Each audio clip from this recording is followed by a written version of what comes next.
l'année 2023. Le thème principal, c'est la puissance de l'alliance de Dieu. La puissance de l'alliance de Dieu.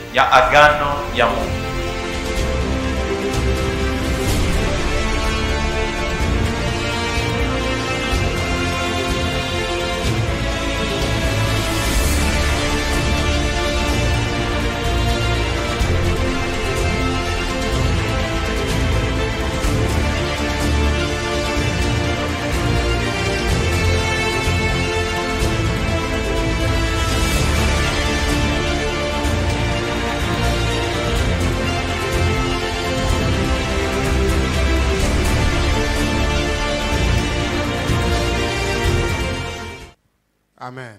Amina. Qui sont contents ce soir? Ni wangapi wanafurahia magharibi ya leo? Qui sont venus seulement aujourd'hui? Ni wangapi wenye njoo wanafika leo tu? À part nos bien-aimés qui viennent de Kinshasa, ici sur place à Lubumbashi. Nje wandugu wanatoka pale Kinshasa, lakini wakaaji hapa kwetu Lubumbashi. Ils sont très moins nombreux. Leo banakuwa kidogo zaidi. Que Dieu vous bénisse. Mungu amibariki. Je disais que Dieu vous bénisse. Nilikuwa nakuambia Mungu akubariki.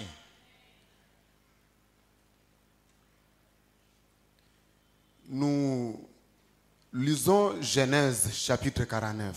Tutasoma Mwanzo sura yake 49. Est-ce que nous pouvons nous lever? Tunaweza kusimama.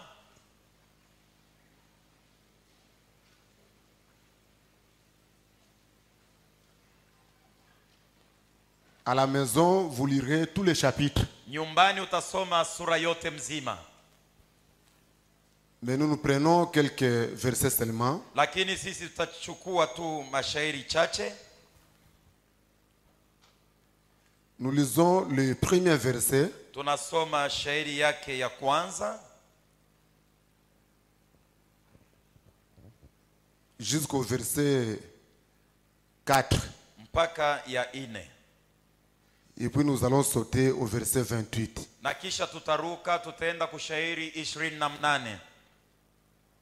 Lisons tous ensemble, que chacune prenne sa Bible. Kila mmoja achukue Biblia yake. Quelle que soit la langue, lisons ensemble. Ingawa lugha yenye kutafsiriwa mbiblia unayo, tusome pamoja. Et les autres nous lisons au travers. Na wengine tutasoma kupitia kionesha mbali.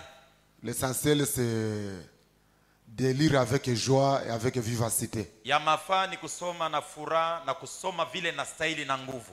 Lisons ensemble au nom de Jésus. Pamoja katika jina la Yesu. Jacob appela ses fils et dit: assemblez-vous et je vous ce qui arrivera dans la suite des temps. Rassemblez-vous et écoutez, fils de Jacob. Écoutez Israël, votre père. Ribin, toi mon premier-né, ma force et les prémices de ma vigueur, supérieur en dignité et supérieur en puissance, impétueux comme les eaux, car tu es monté sur la couche de ton père et tu as essuyé ma couche en y montant. Verset 28. Lisons. Ce sont là tous ceux qui forment les 12 tribus d'Israël. Et c'est là ce que leur dit leur père. Les bénissant. Il les bénit chacun selon sa bénédiction. Amen. Amina. Est-ce que nous pouvons acclamer Jésus? Naweza kumchapia makofi Yesu. Est-ce que nous pouvons acclamer la parole de Dieu? Tuchape makofi juu ya neno la Mungu. Merci beaucoup, que Dieu vous bénisse. Asante sana, Mungu amibariki. Si cela ne te dérange pas, kama ikuzuru, adresse une parole de paix à la personne à ta gauche, à ta droite, ambia neno ya salama devant tout comme derrière. Dis-lui par exemple que Dieu te bénisse, que Dieu t'élève, que Dieu te protège, que Dieu t'exauce, que Dieu te visite aujourd'hui, que Dieu te fasse du bien. Parle, parle. Sema, ongea naye.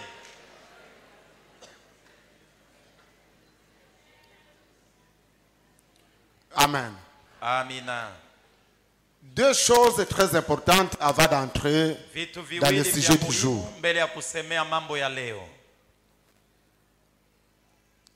La première, c'est ce que Bishop venait de dire. Cha kwanza ni kile askofu anatoka mkuongea hapa. Je ne saurais pas tout achever. Haiwezekane nimalize vyote kwa sababu c'est tout un livre. Ni kitabu mzima. Ça c'est la deuxième édition. Et ni kipindi kia pili. Ce livre, je le donne officiellement au bishop et à maman. Hiki kitabu na kipana mbele ya watu wote kwa askofu na mama. C'est édité en Allemagne. Kiliandikiwa ku Almanya.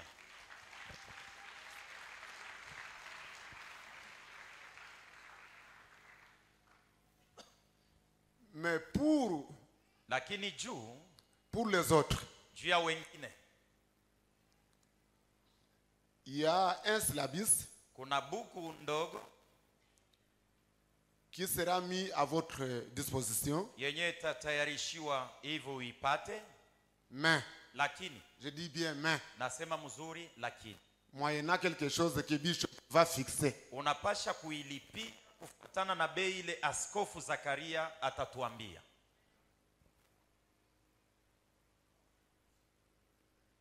Je vais remettre ce syllabus au bishop. Nitampatia hiyo karatasi kidogo kwa askofu. Et puis toute personne qui en aura besoin na yeyote pourra voir bishop. Atamuona askofu. La première édition, je l'ai publiée aux éditions IFOB. C'est un ministère dirigé par un homme de Dieu, Dr. Bahati John Peter. Edition IFOB inaongozwa na mtumishi wa Mungu Bishop Bahati John Peter. John Peter nilitaka kusema. C'est dans les éditions IFOB. Inakuwa katika edition IFOB. Et ce que je vais te donner au bishop, c'est la deuxième édition. Na kienye nampatia askofu inakuwa kipindi kia pili. La puissance de l'alliance, c'est le thème central. Uwezo ya agano ndio kishina kikubwa. Pendant 2 minutes, kwa dakika mbili, parce qu'hier je vous ai donné 2 passages sans expliquer. Kwa sababu jana nilikupatia maandiko mbili bila kufasilia. Samueli wa 2 Samuel 5 verset 6 à 10 vous avez écrit hier. Shairi ya 6 hadi ya 10 uliandika jana. Et 2 Samuel 9 na Samueli wa pili 9 verset 1 à 13. Mstari wa kwanza hadi wa 13. C'est pour compléter ce que j'avais dit, que l'alliance détruit ou brise les lois établies. Inavunja masheria yenye kutiliwa. David et Jonathan étaient en alliance. Balikuwa ndani ya agano. Jonathan est mort le même jour que son père. Jonathan alikufa siku moja moja pamoja na baba yake. Mais un jour David assis sur son trône. Lakini Daudi kuna siku alikuwa mwenye kuikaa pa enzi. La voix de l'alliance monta dans son cœur. Sauti ya agano ikasikilika moyoni mwake. Et il posa la question akauliza ulizo à ceux qui étaient devant lui. Kwa benye balikuwa mbele yake. N'y a-t-il personne hakuna hata mtu moja de la maison de Saül wa nyumba ya Saulo afin que je lui fasse du bien hivi nimutendee vizuri à cause de Jonathan, kwa sababu ya Yonathana? En d'autres termes, à cause de l'alliance que j'avais faite avec Jonathan. Kusema kwingine kwa sababu ya agano nilifunga na Yonathana. Il y avait un homme dans la cour qui s'appelait Chiba. Kulikuwa mtu mmoja ndani ya lupango ya mfalme, jina lake lilikuwa Tiba. Écoutez comment il a répondu au roi. Sikieni jibu alimupatia mfalme. Il dit au roi, il y a un seul. Anamujibu mfalme, kulisha bakia mmoja tu. Qui est là? Eko. Il est à Lodebar. Anapangia kulodebari. Mais lakini c'est un boiteux de 2 pieds. Ni mwenye kupooza miguu yote mbili.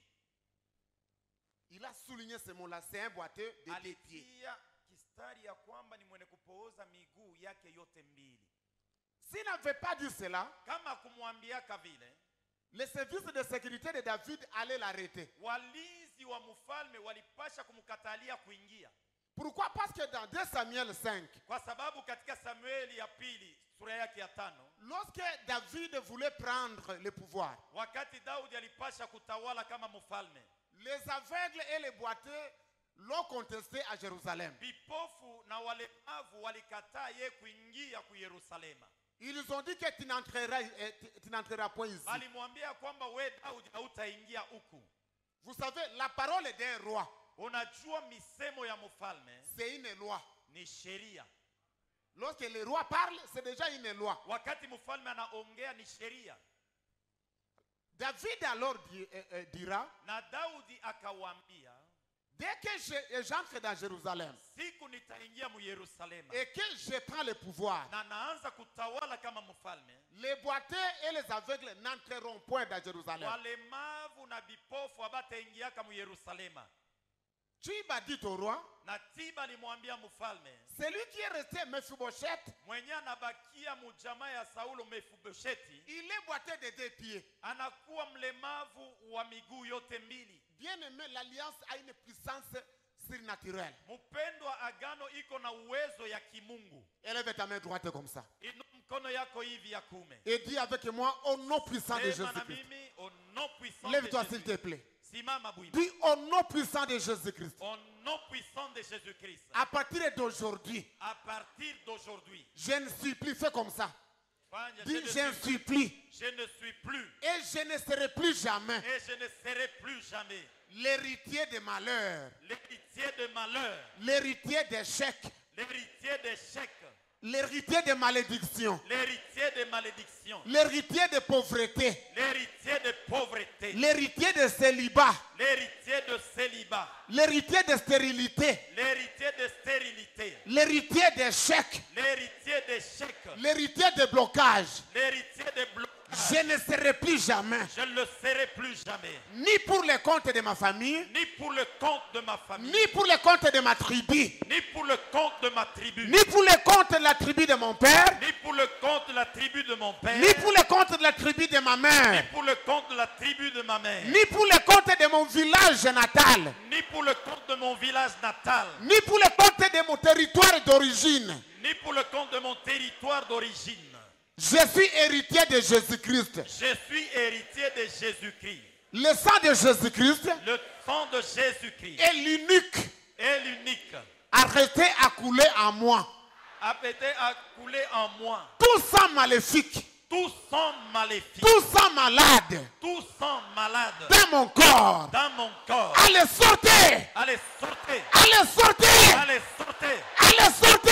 Allez, sortez. Au nom de Au Jésus-Christ. nom de Jésus-Christ. Au nom de Jésus-Christ. Au nom de Jésus-Christ. Au nom de Jésus-Christ. Au nom de Jésus-Christ. Prends ta main droite, fais comme ça. Inua mkono yako, Dis fanya à hivi. partir d'aujourd'hui, À partir d'aujourd'hui, je coupe, fais comme ça. je coupe Tout cordon ombilical tout cordon ombilical qui me liait qui me liait à mon père. à mon père, Cite le nom de ton père si tu connais. à mon père Chimanga.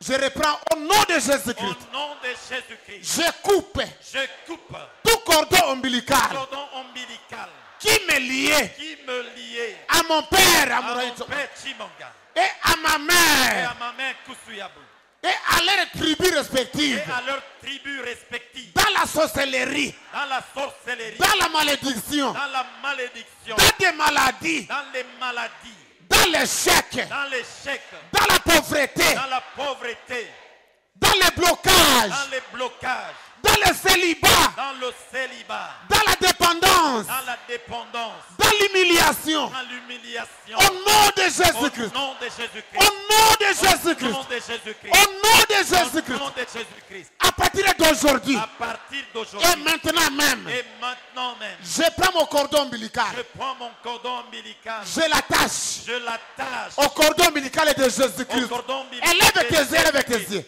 Inua macho yako. Élève tes yeux en l'air. Ah, inua macho Dis, yako. j'attache mon cordon ombilical J'attache mon cordon ombilical à celui de à Jésus-Christ celui de Jésus-Christ dans des lieux célestes. dans les lieux célestes. À partir d'aujourd'hui, À partir d'aujourd'hui, mon unique canal mon unique canal d'alimentation, d'alimentation, c'est le sang de c'est Jésus-Christ. le sang de Jésus-Christ. C'est le cordon ombilical de C'est le Jésus-Christ. cordon ombilical de Jésus-Christ. Tout ce qui appartient à Jésus-Christ Tout ce qui appartient à Jésus-Christ m'appartient également. m'appartient également. Et tout ce qui est négatif Et tout ce qui est négatif dans mon corps dans mon corps n'est plus pour moi n'est plus pour moi et n'est plus à moi. et n'est plus à moi. Au nom de Au Jésus-Christ. nom de Au Jésus-Christ. nom de Au Jésus-Christ. nom de Jésus-Christ. Au nom de Jésus-Christ. Au nom de Au Jésus-Christ. nom de Au nom Jésus-Christ. de Jésus-Christ. À partir d'aujourd'hui, À partir d'aujourd'hui, j'entre. j'entre Bien-aimé, fais comme ça. J'entre dans dans une nouvelle saison. une nouvelle saison. La saison des miracles. La saison des miracles. La saison des témoignages. La saison de témoignages. La saison des grandes réalisations. La saison des grandes réalisations. La saison des grandes La ouvertures. saison des grandes ouvertures. Je vais très loin. Je vais très loin. À partir de maintenant, À partir de maintenant, je monte. je monte. Je monte plus haut. Je monte plus haut. Je monte plus haut Je monte plus haut que tous mes ennemis. que tous mes ennemis. Et je ferai de grandes Et choses je ferai des grandes choses qui n'ont jamais été faites. qui n'ont jamais été réalisées. Ni dans mon quartier, Ni dans mon quartier, ni dans mon ni village, dans mon village, ni dans ma province ni d'origine. dans ma province d'origine. Je suis l'étoile. Je suis l'étoile. L'étoile de ma province. L'étoile de ma province. L'étoile de ce pays. L'étoile de ce pays. Je suis l'étoile de l'Afrique. Je suis l'étoile de l'Afrique. Au nom de Au Jésus-Christ. nom de Au Jésus-Christ. nom de Au Jésus-Christ. nom de Au Jésus-Christ. nom de Au Jésus-Christ. nom de Jésus-Christ. Pendant une minute, remercie le Kwa Seigneur. dakika moja mpikie Bwana asante. Remercie le Seigneur pendant une minute. Mpikie Bwana asante kwa dakika moja. C'est fini pour toi, tu viens d'être libéré. Kunaisha kwako, kuna maliziko, unafunguliwa. Ta vie est libérée aujourd'hui. Maisha yako inafunguliwa leo. Ta vie prend une autre tournure Maisha aujourd'hui. yako inaingia munjia ingine leo. Merci Seigneur. Tout ce qui était comme mauvais héritage Et urithi n'est yote plus mubaya dans ta ilikuwamo. vie. Haina tena maisha yako. n'a plus de place en toi. Haina tena nafasi ndani yako.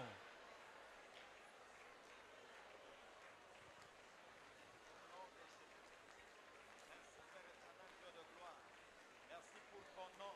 Merci Oh, parce Seigneur. que tu m'as connecté à toi. Éternel, les malédictions n'ont plus de place. Éternel, dans ma vie, n'ont plus Merci Jésus. Éternel, dans mon foyer, n'ont plus de place. Dans la vie de ma femme, dans les vies de nos enfants. Éternel, oh Dieu, éternel Père, dans nos mains. Éternel, les Merci. du diable. Acclamons fortement le Seigneur. Tumchapie Bwana makofi na nguvu. Merci, tu peux t'asseoir. Asante, unaweza kuikaa chini. Quoique Mephibosheth était boité Ingawa yeye Mefibosheti alikuwa mlemavu et que la loi était là, na sheria ilikuwako, l'alliance a primé.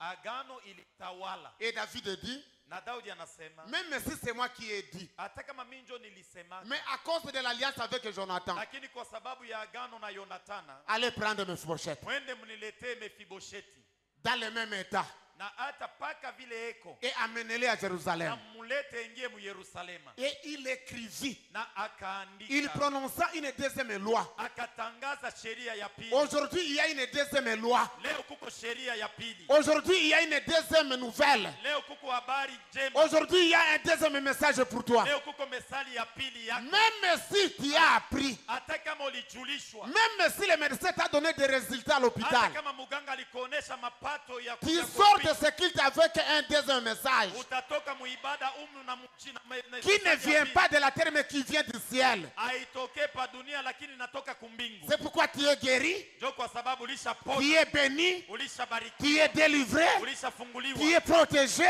unakingwa, tu es stable. uko na À msimamo partir mzuri. d'aujourd'hui et pour toujours. Tokea leo na lwa milele. Mephibosheth arriva Mefibosheti akafika et David dit, na Daudi akasema, à partir d'aujourd'hui, tokea leo Mephibosheth mangera à la table du roi. Mefibosheti ataanza kula na mfalme.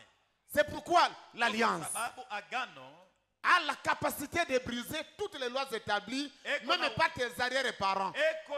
iko na uwezaji ya kuvunja hata misemo yote na masheria yote ile babu zako baliwekaka. Amen. Amina. Mais pour aujourd'hui, Lakini juu ya leo, écrivez comme thème andika kishina kya leo, l'ordre chronologique de naissance. oda ya mupangio kwa kufatana vile kila mtu alizalikwa. L'ordre chronologique de naissance. Namna ya mupangio ya kizaliko ya kuzalikwa. Suivez-moi attentivement. Unifate kwa utaratibu. J'avais demandé depuis le lundi Niliombaka tangia siku ya Jumatatu de venir aujourd'hui en famille. tufike leo kwa jamaa, Papa, maman et les enfants. baba, mama na watoto, Parce que les choses que je veux partager avec vous kwa sababu vitu vyenye nitagawanya na we leo concernent toute votre famille. inaelekea jamaa yako yote mzima. Et la vision que Dieu m'a donnée, Bishop, elle avait dit, Na onyo Mungu alinipatia, askofu aliisema, c'est la vision de famille. ni onyo ya majamaa. Je ne peux pas terminer un message même de 5 minutes. Siwezi Ça kumaliza citer mjumbe hata famille, ya ça madakika fait allusion tano à la famille. bila kusemea jamaa. Je vais dire ceci. Napenda niseme hivi, La position que tu occupes dans ta famille fazi yenye ya mpangio pale wolizalikwa ndani ya jamaa influence négativement ou positivement ta destinée. inaongoza mnamna mzuri au mubaya kenye utakuwaka kesho. Les chiffres que tu occupes Namba ya kuzalikwa kwako mjamaa yako, du côté de ton père ngambo ya baba yako ou celui de ta mère au ngambo ya mama yako, peut t'attirer soit le bonheur ou le malheur. inaweza wala kukokotea buzuri au bubaya, Peut t'attirer soit les attaques inaweza kuletea mashambulio ou des faveurs. au mafadhili. Amen. Amina. Naître troisième de famille, quatrième, Kuzaliwa deuxième, watatu, wa premier. pili, wa pili au wa kwanza, si le pas prophétique, c'est significatif. muunabii iko na maana yake. Et aujourd'hui, Na leo tu vas comprendre utaelewa ta destinée prophétique. maisha yako ya kesho ya unabii.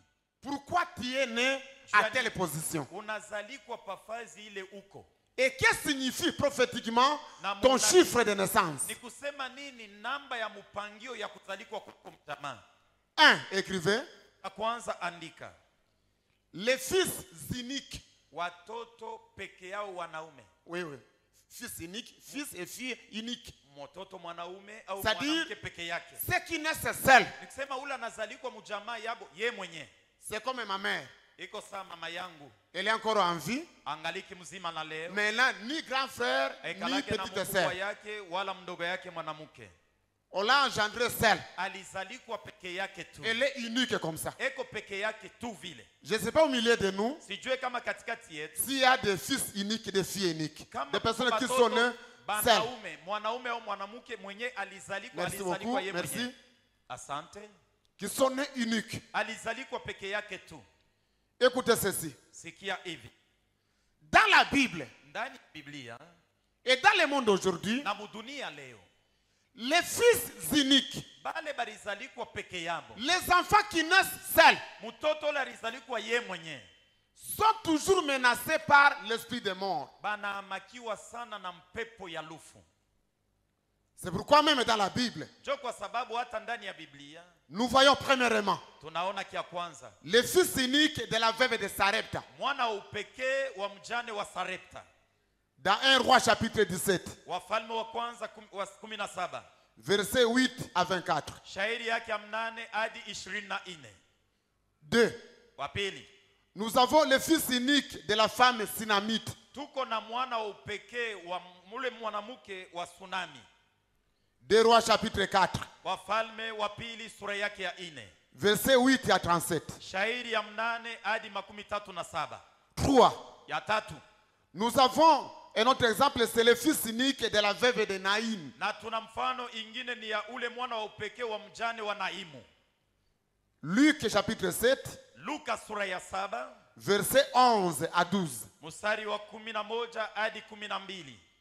Tous les fils uniques, Watoto wote walizalikwa peke yao, ils sont exceptionnels, banakuwa ba upekee, mais beaucoup lakini bengi combattus katikati yao, par l'esprit des morts. banapikwa vita na pepo ya lufu, Mais lakini ils ont la vie sauve banaokolewa à cause de l'unique kwa sababu ya upekee fils de son père, mwana wa baba yabo. qui est décrit dans Jean chapitre 3, verset 16. Anaandikiwa katika Yohane 3:16. C'est celui-là Njoo ule qui sauve tous les fils uniques. anaokoa watoto wote walizalikwa peke yao. La Bible nous dit Biblia inatuambia Car Dieu a tant aimé le monde Kwa sababu Mungu anapenda dunia sana. qu'il a donné son Fils unique, Na alipana mwana wake wa upekee. afin que quiconque croit en lui Hivi yoyote anayemwamini ne yeye périsse pas, asipotee, mais qu'il ait la vie éternelle. lakini apokee uzima wa milele. C'est pourquoi même ces jours-là, Ndio kwa sababu hata siku ile lorsqu'on allait enterrer le fils unique de la veuve de Naïm, wakati alikwenda kuzikwa ule mtoto wa upekee wa mjane wa Naimu, il y a eu croisement. kulikuwa kupatana. D'un côté, Ngambo moja le fils unique du Père mwana wa upekee wa baba venait avec ses disciples. alikuwa nakuja na wanafunzi wake. De l'autre côté, Ngambo ya pili ils ont croisé alikutana le fils unique na de sa mwana wa mère upekee wa mama yake. que l'on voulait enterrer. Ule balianza kwenda kuzika, Mais lorsqu'ils se sont croisés, lakini wakati le walikutana fils unique du Père, mwana wa upekee wa baba, le Seigneur Jésus de Bwana Nazareth, Yesu Kristo wa Nazareti a redonné la vie alipana tena uzima à celui qui devait être kwa enterré. ule alikuwa naenda kuzikwa. C'est pourquoi tous les fils et les Ndio filles kwa uniques, sababu watoto wote wanaume na wanamke wa vous upekee ne mourrez point mtakufa comme les autres sont morts saa vile bengine balisha à kufa cause de Jésus-Christ kwa sababu ya Yesu Kristo qui est le fils unique du Père. anayekuwa mwana wa upekee wa baba. Acclamons très très fortement le Seigneur. Tumchapie Bwana makofi na nguvu. Mais là où il y a des problèmes, Lakini penye panakuwa matata c'est au niveau des premiers-nés. ni Écrivez, kipimo ya muzaliwa wa kwanza. Andika, les premiers-nés. muzaliwa wa kwanza. Tu peux être premier-né du côté de ton père. Unaweza kuwa mzaliwa wa kwanza wa ngambo ya baba yako, Tu peux l'être aussi du côté de ta mère. au unaweza kuwa wa kwanza mzaliwa ku ngambo ya mama yako. Dans la Bible, Mu Biblia tous les premiers-nés, bazaliwa bote ba kwanza jusqu'aujourd'hui dans notre vie courante, mpaka na leo mu maisha yetu ya leo sont toujours des personnes très combattues. ni bantu bale banapigwa vita sana, Ils sont comme des martyrs. banakuwa saa bale beko na kufia mu mambo ya bantu bengine bote, Ils subissent toute la rigueur de leurs parents. beko naishi ukali yote ya bazazi yabo. Les premiers-nés Bazaliwa ba kwanza constituent le matériel didactique des parents. njo kionesho pa kuonesha bantu bengine ni maisha. C'est là que les parents apprennent la discipline, c'est-à-dire lui est là, Nikusema- toute la rigueur des parents. Papa, maman, c'est au fils unique. Nikusema- Au premier-né plutôt. Ye njo ule maadibisho yote, kupikwa fimbo, kufanya vyote ni pa mtoto wa kwanza. Moindre erreur, on le gifle. Mkosa kiloko anapigwa. Mais tu peux voir celui qui est né 5e, 6e, 8e. Unaweza kuona watano, wa mnane, wa tisa Il peut commettre la même erreur.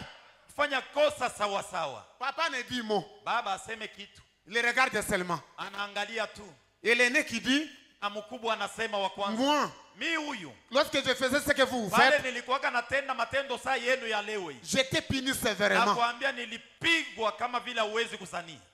Dieu a toujours Mungu eko tu braqué ses yeux sur les aînés. anaangalishaka macho yake juu ya bazaliwa ba kwanza, Mais Satan lakini shetani combat toujours ceux qui sont nés les premiers dans leur famille. anakombanishaka bazaliwa ba kwanza ba majamaa yabo. Ils réussissent difficilement. Bo banawezaka na magumu sana. Ils ont parfois des attaques injustifiées. Wakati ingine anashambuliwa na mambo yenyewe ya kufanya.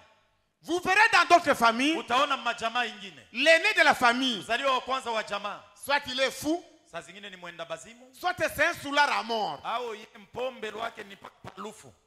Tu le verras Utamuona perdre sa dignité. anapoteza heshima yake, Il est là en train de laver même les habits de la femme et de son jeune frère. eko nasafisha na mavazi ya mdogo yake. Les aînés de famille. Mzaliwa wa kwanza wa mjamaa. Même dans la Bible, Na mubiblia j'ai des exemples concrets. niko mifano ya kujulikana. Un, Adam, Wa kwanza Adamu qui était comme le premier-né de Dieu. alikuwa saa mzaliwa wa kwanza wa Mungu, Il était chassé du jardin. alifukuzwa mubustani. Le deuxième, Wa pili c'est Caïn, ni Kaina, qui était le fils aîné d'Adam alikuwa et d'Ève. mtoto wa kwanza wa Adamu na Hawa, Il était chassé par Dieu. alifukuzwa na Mungu. Le troisième, Wa tatu c'est Ismaël, ni Ismaeli, le premier-né d'Abraham. mzaliwa wa kwanza wa Abrahamu, Il était chassé avec sa mère. alifukuzwa na mama yake. Le quatrième, Wa ine c'est Ésaü.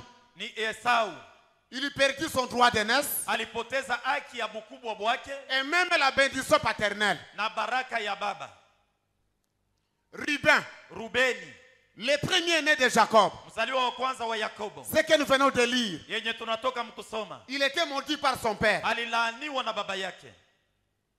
Aaron, Aruni, qui était l'aîné, yeye ndio alikuwa mzaliwa wa kwanza. il était le serviteur de son jeune frère. Alikuwa mtumishi wa mdogo yake Musa. Jephthé, Yefute, fils aîné de Galad, mzaliwa wa kwanza wa Galadi. il était chassé de la maison paternelle par ses jeunes frères. Banduku yake balimfukuza mu nyumba ya baba yabo. Jonathan, Yonatana, fils aîné de Saül, mzaliwa wa kwanza wa Saulo, il mourut le même jour que son père. alikufa siku moja moja pamoja na baba yake. Amnon, Amnoni, premier-né de David, mzaliwa wa kwanza wa Daudi, il était tué par son jeune frère Absalom. aliuawa na mdogo yake Absalomu. Même lors de la guerre entre Israël et les Moabites, Hata wakati ya vita katikati ya Israeli na wa Moabu, lorsque le roi de Moab perdit bataille, wakati mfalme wa Moabu alipoteza vita, il prit son fils aîné alichukua mtoto yake wa kwanza mwanaume et le sacrifia sur la muraille. na akamtolea pa ukuta. Samson, Samsoni, le premier-né de Manoah, mzaliwa wa kwanza wa Manoa, est mort trahi par sa femme. alikufa mwenye kuuzishiwa na bibi yake. La fille de Jephthé, Na mtoto mwanamke wa Yefute, lui était le prémisse de son père. yeye ndio alikuwa malimbuko wa baba yake. Jean-Baptiste, Yohane Mbatizaji qui était le premier-né de Zacharie et d'Élisabeth, alikuwa mzaliwa wa kwanza wa Zakaria na Elizabeti, il était décapité. alikatwa kichwa. Mais Lakini tous les aînés, bote batangulia, levez les mains, je vais vous voir. muinueni mikono. Tous les aînés de famille, je vais vous voir. Ba kwanza bote mama jamaa yenu muinueni mikono. Mettez-vous debout, s'il vous plaît. Simameni na misi. Je vais vous dire quelque chose qui vous concerne. Takwambia mambo inakuelekea. Si vous êtes aîné de famille, Kama mzaliwa wa kwanza wa jamaa, ne craignez pas aujourd'hui. usiogope kuanzia leo. Pourquoi? Juu ya nini? Parce que dans la Bible, Kwa sababu ndani ya Biblia nous avons quelqu'un tuko na mwenyewe qui est le premier-né anakuwa mzaliwa wa kwanza d'entre les morts. katikati ya wafu. Il est le premier-né Eko mzaliwa wa de kwanza la création de Dieu. ya umbo ya Mungu. Il est le premier-né Eko mzaliwa wa kwanza d'entre ses frères. katikati ya banduku yake. C'est premier-né Huyu mzaliwa wa kwanza de sa mère. wa baba yake, wa mama yake. Il est 4 fois premier-né. Eko mara ine mzaliwa wa C'est kwanza le Seigneur ni Jésus-Christ. Bwana Yesu Kristo. Lorsque un premier-né, Wakati mzaliwa wa un kwanza aîné de la famille, mkubwa wa mjamaa croit en Jésus, anamwamini Yesu, il échappe directement à toutes les attaques. anakwepa kumashambulio yote, Il échappe directement à toutes les malédictions. anakwepa kumalaana yote. Que tous les premiers-nés acclament Wazaliwa wote Jésus. wa kwanza mchapie makofi Yesu. Que tous les aînés acclament fortement Jésus. Akutangulia bote mchapie Yesu makofi. Et je vais vous dire ceci. Na nitakwambia hivi, Chaque groupe, chaque chiffre que je vais citer, na kila kundi yenye nitataja, j'ai oublié d'informer le bishop, on devrait nécessairement préparer des enveloppes pour l'offrande. C'est comme ça que je donne ces enseignements. tulipasha kutayarisha mabaasha juu ya sadaka. On peut chercher les offrandes, des enveloppes. Banaweza kutafuta Et mabaasha. tous les premiers-nés, vous viendrez prendre des enveloppes pour votre délivrance. Na mwe bazaliwa bote ba kwanza mtakuwa kuchukua baasha juu ya ufungulivu yenu. Est-ce que vous pouvez encore acclamer correctement Jésus de Nazareth? Muchapie tena makofi vile na stahili Yesu wa Nazareti. Merci beaucoup, que Dieu vous bénisse. Asante sana, Mungu amibariki. Est-ce que je peux continuer? Naweza kuendelea? Je peux continuer? Niendelee? Si je suis très précis ou bien très rapide, Kama niko haraka haraka, vous me faites signe. mutaniambia sema tuliza kwanza. Amen. Amina. Deuxième des familles, Na wapili wa mjamaa où sont-ils? beko wapi? Bale balizalikwa bapili. Le deuxième des familles, Wapili wa mjamaa soit du côté du père, au ngambo ya baba soit du côté de la mère. au ngambo ya mama. Les deuxièmes des familles Wapili wa mjamaa sont des Joseph. Joba Yosefu. Acclamons fortement le Seigneur. Tumchapie Bwana makofi na nguvu. Tous les deuxièmes des familles Bazaliwa bote bapili ba mjamaa sont des Joseph. Joba Yosefu. Toute la vie de Joseph Maisha yote ya Yosefu était liée au chiffre 3 et au chiffre 2 plutôt. iliambatana na namba ya pili. Toute sa vie Maisha yake yote attachée au chiffre 2. yene kuambatana na namba ya pili. Premièrement, Kia kwanza, sa mère Rachel mama yake Rakeli est venu dans le mariage comme deuxième femme. aliingia aliolewa kama bibi wa pili. 2. Ya pili, Son père Jacob baba yake Yakobo est né aussi comme deuxième. na yeye alizaliwa wa pili. Après son jumeau. Kisha mapacha vile balizalikwa ba mapacha. Joseph. Yosefu Ils sont nés au nombre de 2. balizalikwa bawili. Lui et son frère Benjamin. Yeye na ndugu yake Benyamina. Joseph a eu 2 songes. Yosefu alipokea mandoto mbili. Et en Égypte, il a interprété 2 songes. Na Mumisri alitafsiri mandoto mbili. Joseph a été pleuré 2 fois. Na Yosefu balimulia kilio yake balikilia mara mbili. À Canaan et en Égypte. Kukanaana na Mumisri. Joseph a été honoré 2 fois. Yosefu aliheshimishwa mara mbili. Premièrement par son père, Ya kwanza na baba yake qui lui avait fait une tunique de plusieurs couleurs. alimutengenezea nkanzu ya marangi ya chana chana. Et deuxièmement par Pharaon en Égypte, Na ya pili ni Farao Mumisri. qui avait même changé son nom. Na ye mwenyewe aligeuza na jina lake. Il a porté 2 noms. Aliitwa na majina mbili. À Canaan, on l'appelait Joseph, Kukanaana alijulikana kwa jina ya Yosefu. mais en Égypte, on ne l'appelait pas Joseph. Lakini Mumisri akuite kwa jina ya Yosefu. On l'appelait Safnat Paener. Alikuwa naita Safnati Paeneri. Joseph Yosefu était dans la prison entouré de 2 prisonniers. alikuwa mkorokoroni mwenye kuzungukwa na wafungwa wawili. Et même Na lorsque l'un des prisonniers était libéré, mmoja katikati ya wafungwa alitiliwa huru. il a oublié Joseph pendant 2 ans. Alimsahau Yosefu kadiri ya miaka mbili. Joseph était deuxième personnalité. Yosefu alikuwa mtu wa pili. Après Pharaon, c'était lui. Kisha Farao ilikuwa ni yeye. Il a vécu dans 2 pays, Aliishi muma inchi mbili, Canaan et Égypte. Kanana na Misri. Il a vécu dans 2 continents, Aliishi katika bahara mbili, Asie et Afrique. Asia na Afrika. Même quand son père était venu, Na wakati baba yake alikuja, il est allé saluer son père entouré de 2 fils, alienda kumsalimia baba yake mwenye kuzunguka na watoto wawili, Manassé et Ephraïm. Manase na Efraimu. Toute la vie de Joseph liée au chiffre 2. Maisha yote ya Yosefu alikuwa naishi paka bintu biwili biwili. Que les Joseph lèvent les mains. Ba Yosefu bainue mikono. Je veux voir les Joseph lever leurs mains. Napenda kuona ba Yosefu bainue mikono yabo. Tous les Joseph. Ba Yosefu bote. Écoutez ceci, vous les Joseph. Mettez-vous debout, s'il vous Unisikie plaît. nini wa Yosefu hivi? Msimame bwima. Mets-toi debout et lève ta main droite. Inua mkono yako wa kume uko bwima. Tous les deuxièmes de famille Bapili bote bazaliwa bote bapili sont mujama. des enfants qui gagnent la confiance de leurs parents. Njo batoto baba yabo anabatiaka tumaini. Ils sont aimés par leur père, Banapendwa na baba yabo. mais combattus par leurs frères. Lakini banduku yabo banabakombanishaka.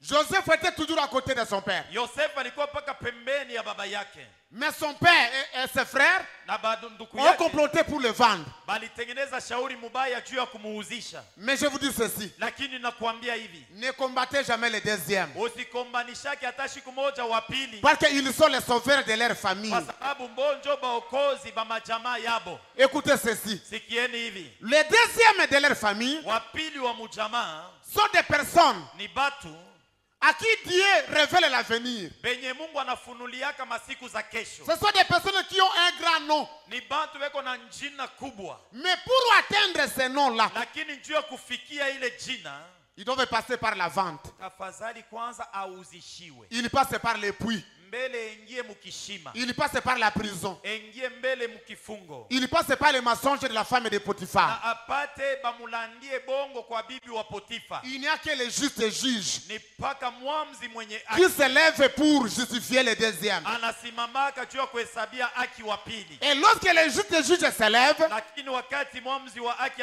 tous les anasimama, mensonges enterrés, uongo wote umezikwa, même ceux qui ont injurié, na benye balitusi, même ceux qui ont parlé à na mal, benye balisema mubaya, ils commencent à marcher à genoux. banaanza kutembea kumiguu. Toi, deuxième, tes ennemis marcheront à genoux devant toi. Wewe wa pili badui batatembea kumagoti mbele yako, Ils viendront te demander de l'aide. batakuwa kutafuta msaada kwako. C'est là la grâce que Dieu a faite au deuxième. Jo neema Mungu alijalia wa pili. Élève ta main et dis, je suis Joseph de ma famille. Inua mkono, sema niko Yosefu wa jamaa Dis yangu. encore, moi je suis Joseph de ma Sema famille. niko Yosefu wa jamaa yangu. Est-ce que nous pouvons acclamer très très fortement le Seigneur? Mchapie makofi na nguvu Bwana. Tous les deuxièmes, Bapili bote. ce sont des personnes qui ont une destinée glorieuse. Ni bantu bale maisha yabo ya kesho iko ya utukufu. Ce sont des personnes qui relèvent Ni les ba- défis dans leur famille. Bantu bale banatosha bubaya bule bulikuwa bwa jamaa banabonesha ko nabo banakuwa bantu. La pauvreté de la famille prend fin à partir du deuxième. Maskini ya jamaa inamalizikiaka pa wapili. Vous verrez, même si la famille a commencé dans la pauvreté, Utaona hata kama jamaa ilikuwa mubu maskini, mais les deuxièmes de famille, lakini wapili wa mujamaa ce sont des personnes riches. njo batajiri. L'argent finit par les chercher. Fedha mwisho ya yote iko paka na batafuta bo. Comme le pouvoir avait cherché Joseph. Vile mamlaka na utawala ilimtafutaka Yosefu. Ce sont des personnes qui ont contact avec de grandes Ni personnalités. bantu bale banakuwa barafiki ya bantu bakubwa. Et tu ne peux jamais les piétiner. Na hauwezi kumkanyanga. Même si tu penses que tu les as effacés, Hata kama unazania ya kwamba yeye namuzimisha, ils vont se diriger par un autre coin. atatokea fazi ingine. Les frères de Joseph, Banduku ba Yosefu après l'avoir vendu, kisha kumuuzisha. ils savaient que c'est fini pour Joseph. Balizania ya kwamba kuna malizika juu ya Yosefu. Mais après des années, Lakini kisha miaka ils étaient étonnés. balishangala. Premièrement, ils l'ont oublié. Ya kwanza balimusahau. Ils ne reconnaissaient plus. Habakumtambue tena. Il a fallu que lui-même se présente. Ilibidi yeye mwenyewe ajitambulishe. Il leur dit, Anawaambia, moi je suis Joseph, votre mimi frère, jina langu ni Yosefu ndugu que yenu. vous avez vendu. Ule muliuzishaka. La particularité pour les deuxièmes, Na hata maendeleo juu ya wapili, la particularité, upekee juu ya wapili, les Joseph n'ont jamais été des rancuniers. Yosefu akalake na achungianake bantu mambo. Même si tu leur avais fait du mal, Hata kama ulimutendea mabaya, tu vas rester avec ta culpabilité, utabaki uko na jukumu. mais lui il va seulement te sourire. Lakini Yosefu wa benye alisha kusahabu eko na Et, kuchekesha. et il va te faire du bien. Na atakutendea bizuri. Ce sont des personnes qui ont un cœur compatissant. Bantu beko na roho mzuri. Ils supportent difficilement le malheur des autres. Yeye hawezi kuichikia kuona mtu eko mateso. Est-ce qu'il y a quelqu'un qui est en train de me suivre? Huko mtu mwenye kunifata. Je vous dis que j'ai écrit ce livre Nakwambia niliandika hiki kitabu. sans que je le lise, sans que je lise quelque part. Hapana sema C'est une nilisoma révélation pale. que j'avais reçue de la part de Ni Dieu. ufunuo nilipokea tokea Mungu. Que tous les deuxièmes acclament encore Jésus correctement. Bazaliwa bapili bamchapie makofi Yesu na nguvu. Que les deuxièmes acclament correctement Jésus. Bazaliwa wapili amchapie makofi mzuri Yesu. Moi, je pensais que les enveloppes seront déjà là. Nilizania kwamba mabahasha itakuwa ilishafika hapa. Afin que quand je cite tel groupe, Hivi kama mimi nataja nkundi on fulani, récupère directement des enveloppes anakuwa kuchukua bahasha et on donne des offrandes à Dieu en guise de remerciement. na kumtolea Bwana Mungu sadaka juu ya kumpikia asante. Ne combattez jamais les Joseph. Usikombanishe Yosefu. Parce que tu finiras par vivre la honte. Mwisho ya yote utapatizwa aya. Les mauvaises pensées Mawazo mubaya contre les deuxièmes juu ya wapili n'aboutissent jamais. haitendekake. Ne faites jamais des complots contre les deuxièmes de Hapana famille. kutengeneza shauri mubaya juu ya mlio wapili. C'est même un complot va retourner contre toi-même. Ile shauri mubaya itakurudililia wewe mwenyewe. Amen. Amina. Est-ce que vous aimez cet enseignement? Munapenda hii mafundisho? Est-ce que vous aimez cet enseignement? Munapenda hii mafundisho? Je peux continuer avec les troisièmes. Niendelee na watatu. Qui sont troisièmes d'abord? Bale balizalikwa batatu ni Les banani? troisièmes, où sont-ils? Les troisièmes. Bazaliwa batatu ni banani? Je ne vous vois pas. Shimione. Les troisièmes de leur famille. Bazaliwa batatu mujamaa. Les troisièmes des familles, Wazaliwa watatu mujamaa. ce sont de Moïse. Joba Musa.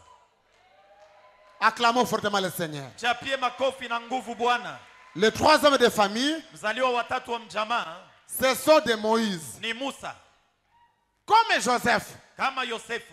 toute la vie de Moïse Maisha yote ya Musa était aussi caractérisée par le chiffre 3. nayo ilikuwa ndani yake na namba tatu.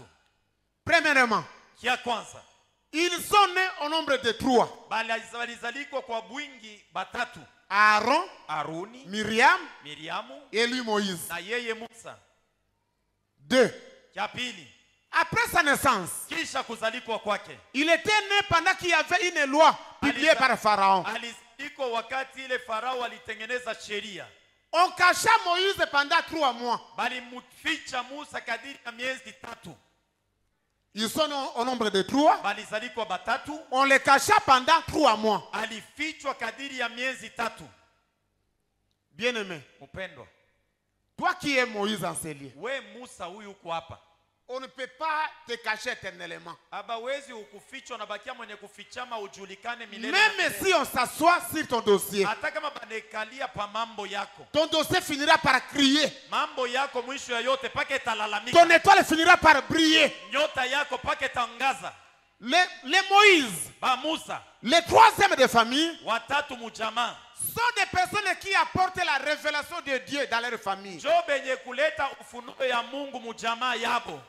Écoutez ce que Moïse avait dit à ses frères. Sikia benye Musa aliambiaka banduku yake. Le Dieu de nos pères Mungu wa babu zetu m'est apparu alinionekania dans les buissons ardents. katika kijito. Ce sont eux qui apportent Dieu. Ni bonjo banaleta Ils kama apportent la révélation de Dieu. banaleta ufunuo wa Mungu. Il est très rare Ni chache kabisa de voir un troisième de famille qui ne sert pas Dieu. kuona mzaliwa watatu mujama amtumikie Mungu. C'est que les troisièmes finissent par servir Dieu. Sema mwisho ya yote watatu paka atamtumikia Mungu. Ils deviennent de grandes servantes de Dieu, des grands serviteurs de Dieu. Nguvu na batumishi ba nguvu ba Mungu. Mais Lakini les troisièmes, watatu les Moïse, Musa font face au combat spirituel contre les sorciers. banapambana na ile mavita ya kiro na balozi. Vous savez que Moïse Unajua kwamba Musa était entré à combat contre les magiciens égyptiens. alipika vita na wachawi wana Misri. À cause de quoi? Kwa sababu ya nini? À cause de la mission que Dieu lui avait Kwa confiée. sababu ya kazi ile Mungu alimupatia. Les troisièmes de famille Mzaliwa watatu mjamaa sont les porteurs de grandes délivrances. jo benye banakuwa na ufungulivu kubwa ndani yao.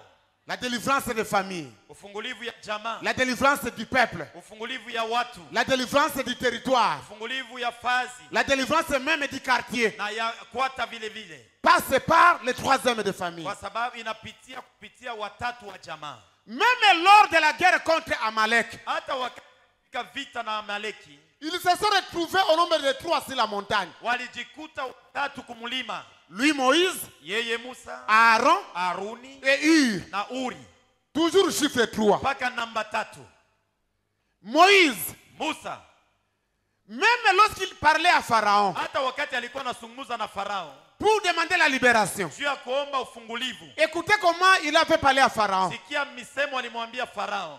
Ainsi dit l'Éternel, le Dieu des Hébreux. Wa milele Bwana Mungu wa Ebrania anasema hivi. Donne-nous l'autorisation Utupatie fursa d'aller faire une marche dans le désert pendant 3 jours. ya kufanya safari jangwani kadiri ya masiku 3. Toujours chiffre 3. Paka namba 3. Moïse, Musa il s'est retrouvé alijikuta sur le mont Tabor pa mlima Tabori au nombre de 3. kwa namba 3. Le Seigneur Jésus-Christ au milieu, Bwana Yesu Kristo katikati, Élie à gauche Nabii Eliya kushoto, et lui de l'autre côté. na ye ngambo ya pili kume. Toujours au nombre de 3. Paka namba 3. Il a opéré sur 3 montagnes. Alitenda pa milima 3. Moïse a opéré sur le mont Sinaï, Musa alipatikana pa mlima Sinai, appelé également Horeb. inaitwa tena Orebu. Il a opéré sur la montagne de transfiguration. Alitumika pa mlima ya mabadiliko Et il a aussi opéré sur le mont Carmel. na mlima wa Karmeli. Si tu es troisième de famille, Kama uko mzaliwa watatu mjamaa, tu es invincible. hakuna mtu atakuwina. Ce que tu commences Yenye unaanza finit par mwisho toucher à la ya fin. yote paka bitatimilika. Pour les troisièmes, Juu ya watatu les barrières deviennent des portes. vizuizo vinageuka vinakuwa milango. Ne perdez pas votre temps à mettre des barrières contre les troisièmes de famille. Usipoteze wakati kumwekea milango mzaliwa watatu wa Plus jamaa. tu places la barrière, Zaidi uko namtilia milango, plus il va passer par cette même barrière. atapitia paka pa kile kimulango. Les troisièmes de famille, Mzaliwa watatu wa mjamaa ce sont des grands dignitaires ni wa heshima wakubwa avec une autorité spirituelle terrible. na mamlaka ya kiroho ya matata. Parce que Moïse, quand il parlait, Kwa sababu wakati Musa wakati alikuwa il naongea n'avait pas peur. hakuogopa kitu. Même dans nos familles biologiques, Na mumajamaa yetu ya kizazi, observez bien le troisième fils. angalilisha mzuri mtoto watatu, Lui n'a pas peur. yaogopake kitu. Même là où les autres craignent. Hata pale bote beko naogopa, Même s'il est déjà 21 heures. hata kama usiku Et lishafika, que l'on dit que non, il y a des militaires. manasema nje kuko baaskari, Lui va dire non, moi je vais aller acheter du pain. yeye atasema nitaenda kununua mikate. Il sort, Anatoka, il achète ananunua et il na revient. anarudia kunyumba. Ce sont des personnes qui ont une détermination terrible. Bantu beko na mpango ya matata. Même la vie de Moïse, Na maisha ya Musa elle était divisée en 3 parties. ilikuwa yenye kugawanyika masehemu tatu. 40 ans Miaka 40 en Égypte chez Pharaon. Mumisri kwa Farao. 40 ans Miaka 40 chez Jethro. kwa Getro. Et 40 ans Na miaka 40 dans le désert. mujangwa. Toujours chiffre 3. Paka namba 3. Est-ce que vous me suivez? Unanifata? Les 3 hommes de famille Na bazaliwa batatu mujamaa sont des personnes à qui Dieu révèle des choses cachées. ni benye Mungu anafunulia vitu vyenye kuficha. Ce sont des amis de Dieu. Ni hata ni barafiki ba Mungu. Parce que Moïse parlait avec Dieu Kwa sababu Musa alikuwa anaongea na comme Mungu. un homme parle à son ami. Saa vile mwanadamu anaongeaka na ndugu yake mwanadamu. Bien-aimé, achetez l'esclavisse. Mpendwa, nunua hii kitabu Je ne kidogo. saurais pas tout prendre, je suis en train de prendre seulement des petits points. Haiwezekane nikuambie vyote, lakini niko naruka hapa na kule. Mais j'ai pris seulement quelque chose afin que vous sachiez que la position que tu occupes dans ta famille est prophétique. Juu ujue ya kwamba fazi ile yenyewe ulizalikiwa mujamaa yako ni ya unabii. Tel que tu es là, Vile uko pale. mets-toi debout, 3e, mets-toi debout s'il te plaît. Simama Bwima wewe watatu. Mets-toi debout s'il te plaît. Simama na kusi. Toi qui es 3e de famille, Wewe watatu mujamaa. tu ne mourras point avant la fin de ta mission. Hautakufa mbele ya wewe kutimiza kazi yako. Les 3e ne meurent jamais avant la fin de leur Mzaliwa mission. watatu kufake kama yamaliza kayatimiza kazi. Même si on t'empoisonne, Hata kama wanakutilia sumu. Dieu change les poisons en vitamines Mungu anageuza sumu inakuwa mboleo ya kukupatia nguvu. dans le corps de 3e. Ndani ya mwili ya mzaliwa watatu. Tant que la mission n'a pas encore touché à sa fin, Kama kazi ya huyo itimiza bado. même si tous les sorciers de Lubumbashi viennent, Hata kama balozi bote ba Lubumbashi wanachangana. associés aux sorciers de ta famille, Wanachangana na balozi ba mjamaa yenu. ni les sans-effet te feront rien. Ile vyote batafanya vitatendeka. Même si tu es combattu au travail Hata kama wanakupika vita mkazi ou à l'université, au ku university. la victoire est dans ton camp. Ushindi ni yako wewe. La victoire est certaine. Ushindi ni hakikisho. Ne crains rien. Usiogope mtu. Dieu est avec toi. Mungu eko na wewe. Acclamons très très fortement le Seigneur. Chapie makofi Bwana na nguvu. Je vais me limiter au 5e. Mitamalizana watano. Et puis nous allons entrer dans la prière. Kisha tutaingia mu maombi. Est-ce que je peux prendre le 4e? Nisemee wa ine. Je peux prendre le 4e. Nisemee wa ine. Où sont les 4e? Bazaliwa ba ine beko wapi? Le 4e de famille. Bazaliwa ba ine mjamaa. Mettez-vous debout le 4e. Tusimameni Bwima shiba Je vais ine. voir le 4e. Napenda kuona ba ine. Ils sont très nombreux. Beko bengi sana. Le 4e de famille. Shiba le tulizalikuwa ka ba ine. Même toi tu es 4e. Wewe.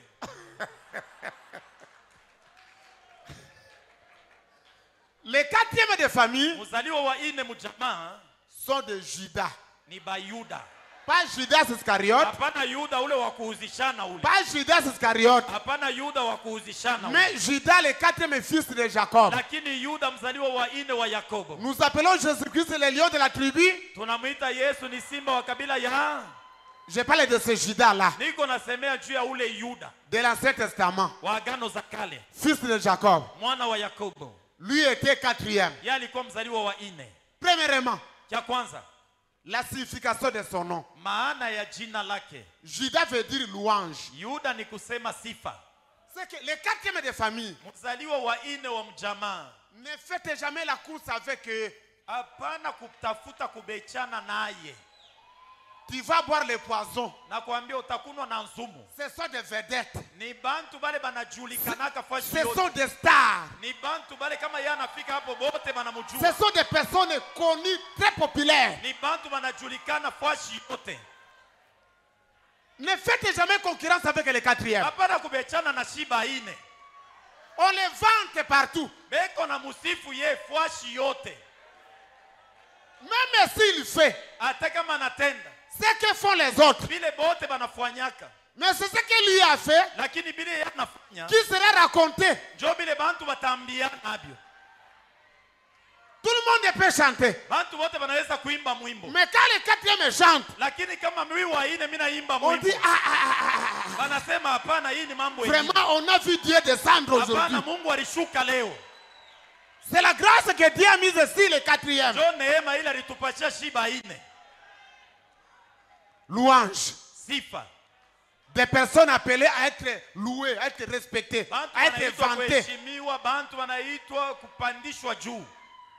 Même s'ils sont dans la foule Hata kama iko katikati ya bantu ba mingi et qu'il y a 3 chaises, na kuko viti tatu, on va commencer à lui donner lui la chaise avant les autres. atamupatia yeye wa kwanza kiti mbele ya bantu bengine. Parce que Dieu a mis sur eux Kwa sababu Mungu la grâce de l'honneur. aliweka juu yetu neema ya heshima.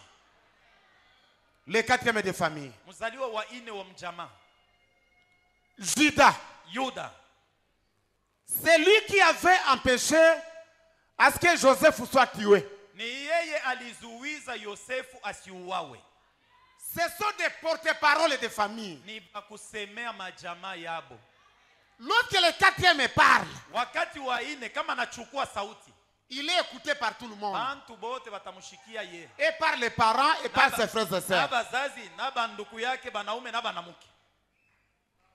Le 4e de famille, Mzaliwa wa ine wa mjamaa lorsqu'il plaide la cause, wakati anatetea mambo, même la personne qui ne veut pas emprunter de l'argent, dès que le 4e vient, parce qu'il a l'art de parler, na kama mtu atake hata kama akupende kupatiana franga yake, wa ine kama anafika sasa vile yeye kama iko nasema biko paka bia butamu.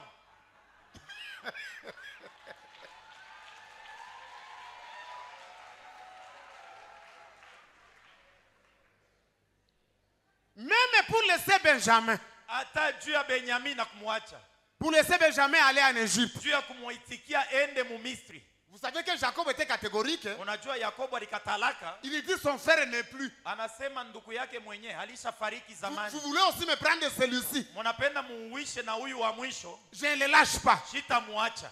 Mais lorsque Judas a parlé, Wakati Yuda anaongea, laissez-moi partir avec l'enfant baba acha niende na mtoto et je reviendrai avec lui. na mpaka mimi huyu ndio nitarudia naye. Directement, Jacob a Pale fléchi. pale baba yabo anasema uende naye. Il dit, comme c'est toi qui as parlé, Anasema sasa vile wewe njoo unasema. alors je donne l'enfant entre tes mains. Kumbe wewe njoo nenda na mtoto. Des personnes de confiance. Bantu bale banatumaini yaka. Dans la marche des enfants d'Israël, Musafari ya watoto wa Israeli, pour quitter l'Égypte et aller en Canaan, juu ya kuondoka mu Misri kwenda Kanana, la tribu qui passait, qui occupait la tête de la marche, c'était la tribu de Juda. kabila ilikuwa natangulia makabila yote, ile ilikuwa ni Yuda.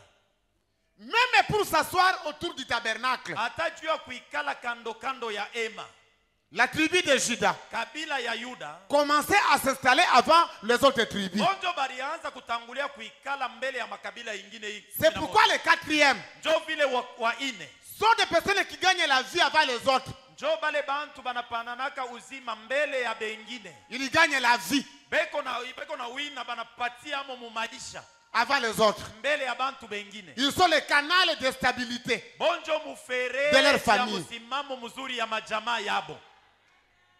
Les 4e de famille Mzaliwa wa ine wa jamaa sont des personnes crédibles, comme je le disais. ni bantu bale yeye kama anasema mambo banaichika, sasa yeye kama anasema njo vile anasema. Après la mort de Moïse, Kisha kufa kwa Musa, Josué prend la tête.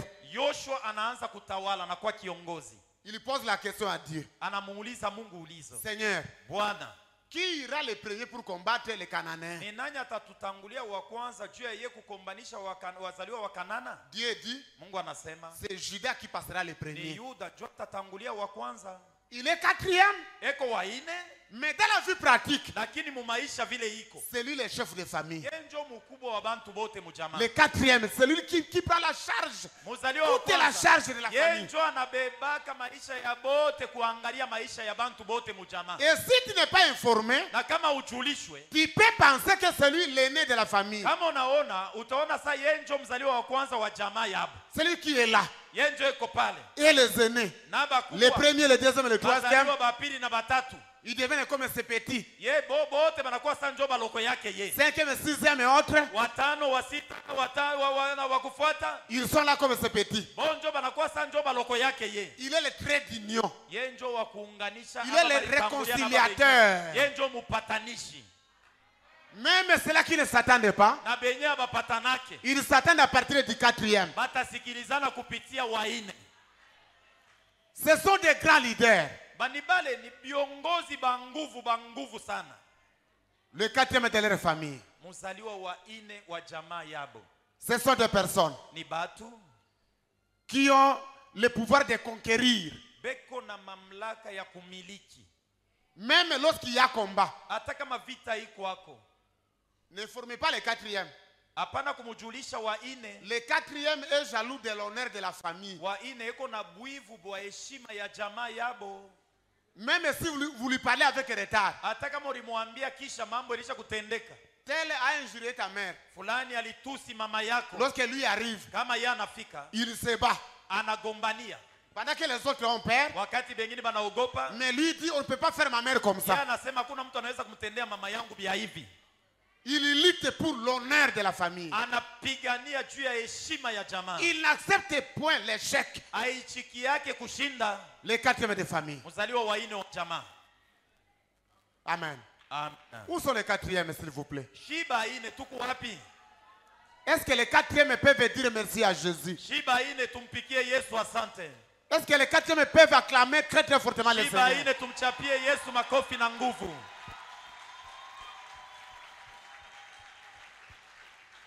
Là où je vais m'arrêter, Penye nitasimamia c'est au cinquième, ni mzaliwa wa tano. afin d'entrer dans la prière. Hivi tuingie mu maombi. Le quatrième.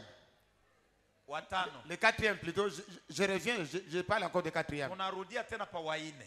Il perce là où les autres ne peuvent entrer. Ye anaingiaka kule bantu bengine bawezi kuingia. Il résiste là où les autres échouent. Bo banawezaka pale bantu bengine banashindaka. Il dirige, guide, aide toute la famille. Anatawala, anaongoza jamaa yote mzima.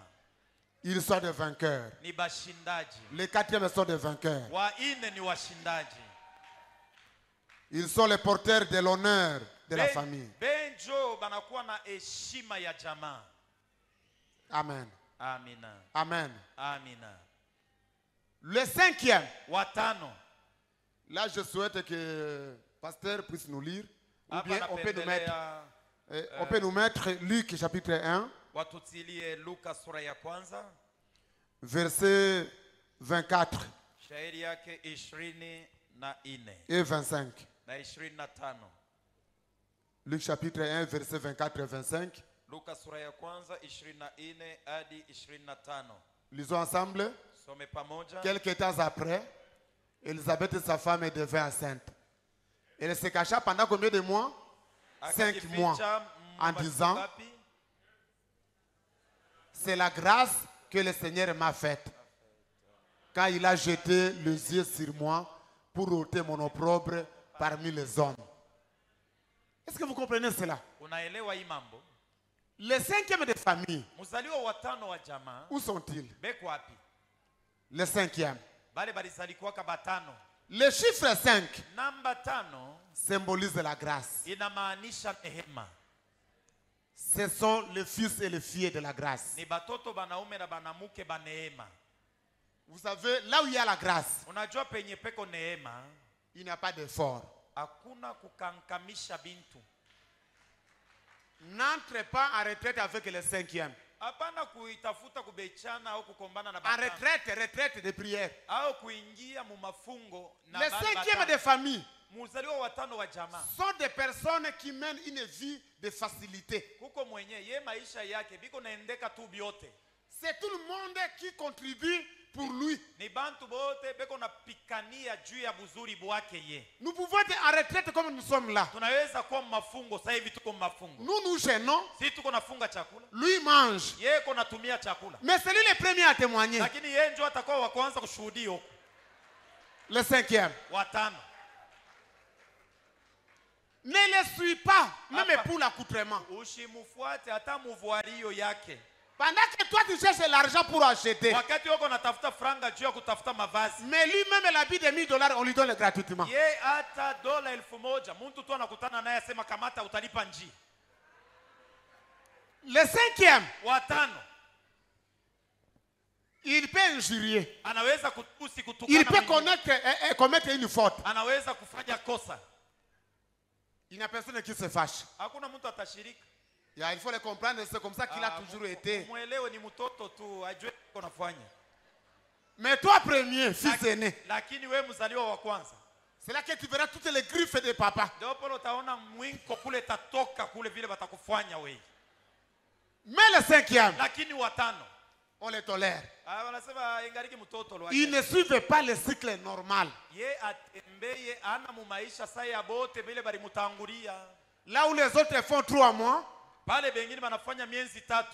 mais lui c'est 2 jours seulement, il a la réponse. Ye ni masiku tu 2 anapata kenye alikuwa anatafuta. Parce que c'est la grâce. Kwa sababu ni neema. Les personnes à vie de facilité. Bantu bale maisha yabo ye lwake hata kufanya kitu atapata lwake. Des personnes tolérées. Bantu bale banavumiliwa na bantu bengine. Des personnes comprises. C'est tout le monde qui les comprend. Muntu ule bile byote yeko nafanya sema njoo paka vile mumwache lwake haina mambo. C'est tout le monde qui a pitié. Ni muntu wote anamuonea huruma.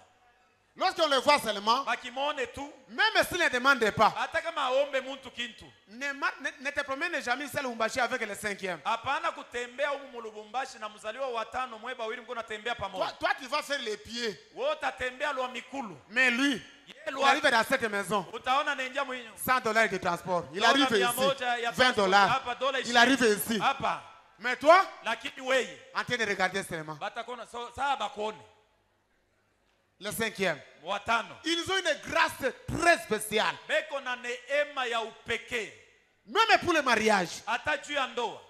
Tu peux faire des commentaires. Unaweza kusema bile vyote wewe unataka. Non, elle n'est pas jolie. Ana mrembo. Ce mari-là Ule bwana amwenea ne lui correspond pas. amwenea hata kumwenea. Même si elle a déjà fait un enfant. Hata kama alicha kuzalaka mtoto Tu verras, kunyumba. c'est un célibataire venir. Wewe unamuona tu mbalaka moya anakuya. Un célibataire. Mbalaka. Ouais, c'est ça, le soleil de... Hein, ici chez vous. Vous savez que vous avez un soleil difficile. Hein? Huko kwetu tuko na Swahili ya kigumu hapa. Très difficile le soleil de Lubumbashi. Ya kigumu sana hapa Lubumbashi. Moi je me dis, est-ce que réellement c'est le Swahili vraiment? Najiulizaka sema njoo Kiswahili kia bia kweli. Ce que vous dites, est-ce que c'est l'anglais ou bien c'est l'allemand? Mbalaka. Ni mukiswahili, ni mukiingereza au ni mulugha kani? Swahili très compliqué. Ni Swahili ya matata. Amen. Amina. Tu peux voir, même s'il a déjà fait un enfant. Unaweza kuona hata kama aisha kuzaliaka kwabo. Mais quelqu'un qui n'a jamais fait le mariage. Lakini mwenye hayaowaka. Il dit que la présence de cette femme ne dit rien. Anasema hata kama Moi, c'est toujours elle. Angalie mili wangu ni paka ye. Le cinquième. Watano. Ce sont des personnes qui marchent avec la faveur de Ni Dieu. benye kutembea na fadhili ya Mungu. Dès qu'il pleure, Kama anaanza kulia tu. c'est tout le monde qui est touché. Ni bantu bote banaguswa. Sa difficulté Na hata magumu yake ye. fait d'écho partout. Inasikilika bantu bote inajulikana. C'est là que je vais m'arrêter pour aujourd'hui. Njoo pale nitasimamia leo. Et pourtant, Japo basita beko wako, bakumi beko wako, bakumi na mbili beko wako. oui, oui, Ah? Asema nini? que je continue. Ah. Asema ufike paka na wako wa mwisho. J'ai écrit jusqu'au 14e de famille. Niliandika mpaka wa 14 wa jamaa. Tout est dans ce syllabus. Vyote vinapatikana ndani ya hii buku. Tout est dans le livre que détient Bishop. Vyote vinapatikana mu kitabu kenye nilimpatia askofu. Oui. Encore 2. Ne tuongeze iko bawili. Je parle de 6e. Tasema juu ya wa 6, Je parle de 7e. wa 7, Bon, j'ajoute le matabis de 8e. naongeza ako na surplus wa 9.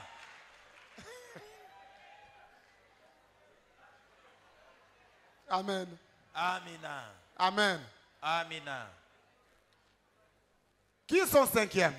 Wazaliwa watano ni wanani? Mais vous n'avez pas acclamé pour Jésus Amukumchapie makofi Yesu à cause de cette grâce qu'il vous a faite. kwa sababu ya neema limijalia.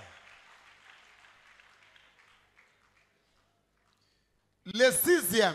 Wa 6, Oh Seigneur. Ce sont des Nephtali. Joba Neftali. 6e fils de Jacob Mtoto wa par 6 Bila.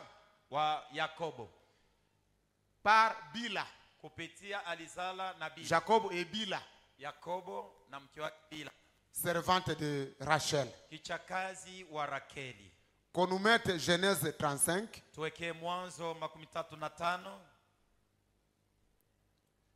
Genèse 35, Mwanzo 35 verset 25. yake 25. Ce qui nous intéresse, Ile inatuelekea zaidi. mettez-nous, s'il vous plaît, Genèse 30, verset 8. Mwanzo 30 shairi yake ya 8. Oh Seigneur. Genèse 30, verset 8. Mwanzo 30:8. Lisons ensemble. Tusome pamoja. Lisons ensemble. Rachel dit, j'ai lutté divinement contre ma sœur. Est-ce que vous comprenez cela? Unaelewa vile? Rachel dit, Rakeli j'ai anasema, lutté divinement contre ma nilipiga sœur. vita kwa kimungu na mpika Et vita dada j'ai yangu vaincu. na nilipata ushindi. Et elle appela du nom de qui? Na anamuita jina nani? Neftali. Neftali. Le sixième de famille. Mzaliwa wa 6 wa jamaa. Écoutez très bien ce que je vais vous dire. Unifate vizuri kenye nitakwambia. Faites tous vos efforts Fanya nguvu yako yote pour venir voir Bishop personnellement. hivi uje umuone kwa upekee askofu, Parce que le sixième, levez les mains. kwa sababu bazaliwa basita, muinueni mikono yenu. Les sixièmes sont des personnes très combattues. Wazaliwa wa 6 ni watu wamepigwa vita sana. Aucune facilité dans leur vie. Vyote vile beko nafanya ni paka magumu. Même ceux qui n'ont pas fait, Hata kienye ye hakutenda, on dit non, celui qui a fait. banamshitaki ni paka yeye. Dans le sens négatif. Na hata munamna mubaya. Rachel dit, j'ai lutté divinement contre ma Rakeli sœur anasema et j'ai nilipiga vaincu. vita mkimungu na Rakeli na dada yangu na nilapata ushindi. Le sixième, c'est l'opposé de cinquième. Wa 6 ni mpinzani au kupingana na watano. Pendant que le cinquième mène une vie de facilité, Wakati watano eko naishi maisha ya eko napata kwa wepesi. mais le sixième, Lakini wa 6 pour avoir ne fût-ce que du sucre, juu ya kupata ta sukari, il faut jeûner. tafadhali afunge chakula. Je vous dis la vérité, c'est ce que Dieu m'a révélé. Na kuambia Nous venons de ni kweli, lire. ndio kile Mungu alijifunulia, tunatoka mkuisoma. Là où les autres vont rapidement, Pale bengine beko naenda kwa haraka. lui, il faut des négociations. Yeye nafai mbele ya baba asikilizane kama banamuichikia njoo anapita. Presque tout est difficile. Kwake karibu vyote ni magumu tu. Ils sont combattus par même les inconnus. Banapigwa vita na benye ye hajue.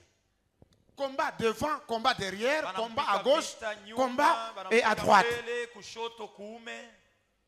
Parfois, on peut l'injurier Wakati sans le tunaweza connaître kumtusi, physiquement. bila hata kumfahamu, Et on les combat comme ça. lakini anapigwa vita mnamna ile. Les autres peuvent avoir des millions de dollars. Wengine wanaweza kupata mamilioni madola, Mais lui a seulement 100 dollars. yeko na dola tu 100. On doit le combattre pour arracher ces 100 dollars. Inafai apigwe vita bamunyanganye na ile dola 100. Même devant des barrières. Hata mbele ya milango Des barrières là où il y a des militaires. pale panakuwa baaskari, Tout le monde passe. bantu bote beko na bapiti. Mais le sixième, lorsqu'il se pointe, Wa 6 kama yeye anafika pale, on dit présente les pièces d'identité. yakawa onesha kwanza vikaratasi vyako. C'est pourquoi le sixième, Njo kwa sababu wa 6 pendant que je suis en train de parler, hapa niko naongea, afin de prendre un programme spécial avec le bishop, beba chukua matengenezo na askofu, vous passez en ligne, bishop vous impose sa main droite. Je le précise bien. Mupite Bishop kusali, t'impose la main droite. askofu Pendant que je akuweke parle, mkono ya vous kume. Hapa passez niko en ligne nasema, d'abord devant wewe wa bishop. 6 pita, askofu akutilie mkono, Parce qu'aujourd'hui, c'est votre délivrance. kwa sababu leo ni ufungulivu wako. Vous passez devant bishop, le Pita sixième. mbele ya askofu, wewe wa 6, Le sixième, wa 6 il peut se marier anaweza au kuolewa même au temps que kuoa. les autres. Mwakati moja mpaka sana Les bengine. autres ont 3 enfants. Bengine banazala na batoto 3. Mais lui, maintenant, c'est le début de la grossesse. Ye njo mimba inaingia sasa.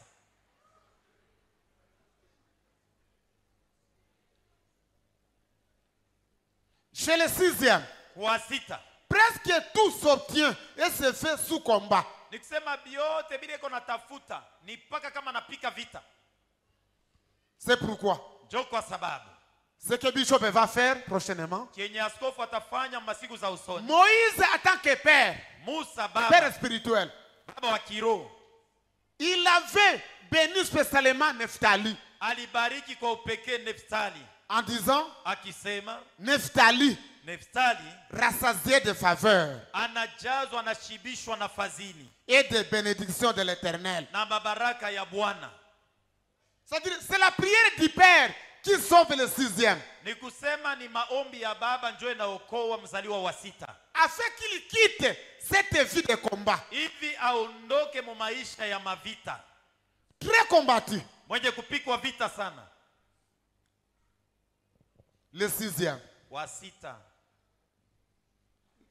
Là où tout le monde passe. pale bantu bote wako napita bila Mais matata. lorsque lui est dans un véhicule, il y a accident. Ye kama naingia mugari njo msiba na yo inatukia.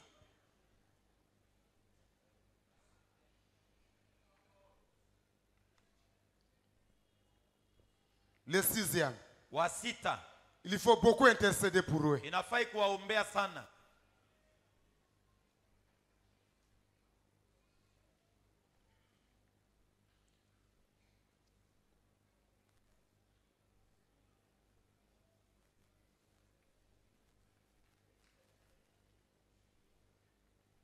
Le 6e, Wa 6 ils sont attaqués même par des inconnus. wanashambuliwa, wanapigwa hata na benye hababajuu. Ils ont les mêmes combats que les aînés de famille. Beko na vita sawasawa na ile ya wazaliwa wa kwanza wa jamaa. Acclamons très fortement le Seigneur. Tumchapie Bwana makofi na nguvu. C'est seulement la prière du Père Ni maombi tu ya baba qui délivre les 6e de famille. ndio inafungula wa 6 wa jamaa. Comme ce que Bishop est en train de faire. Mpaka sasa vile askofu eko nafanya. S'il vous a touché, Kama alikugusa, sachez que vous êtes déjà délivré. jua ya kwamba umefunguliwa.